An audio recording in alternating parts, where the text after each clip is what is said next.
En ligne qui nous permet de créer des dégradés CSS. Là, je suis sur cssgradient.io et ça me permet vraiment d'avoir une interface visuelle où est-ce que je peux prendre les différentes swatches, changer les couleurs de mon dégradé, là, ajouter les nuances là, qui m'intéressent dans mon dégradé. Au fond, le principe d'un dégradé, c'est qu'on a background image ici, on le met dans background image, donc ça devient l'arrière-plan d'une div ou de notre document au complet. Et on dit linear ou radial gradient. Puis ensuite, on a les différentes étapes de notre dégradé, comme on le voit sur le site du W3School ici. Puis de façon un petit peu plus complexe ici, lorsque j'ai un dégradé avec plusieurs nuances ici, ben, l'application cssgradient.io par exemple me donne le code à copier-coller ici. Donc c'est un petit peu la même affaire, radial gradient, puis là on a les différentes étapes de notre dégradé.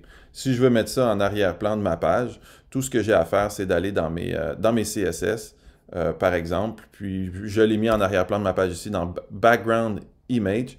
Puis je suis allé copier-coller le code là, que gradient.io m'a donné ici. J'ai littéralement copié ce code-là. Donc on voit radial gradient.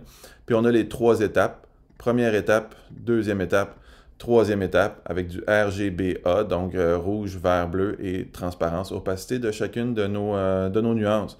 Et au final, ben, ça me fait cet plan radial en arrière qui pèse à rien puis qui est scalable, là, qui répond là, justement à n'importe quelle dimension de ma page. Usais-je voulu le mettre en arrière de ma plan de ma div ou faire une boîte d'un dégradé. Si c'était la même étape, j'aurais juste eu à mettre ce code-là en background image d'une boîte ou d'une division dans ma page.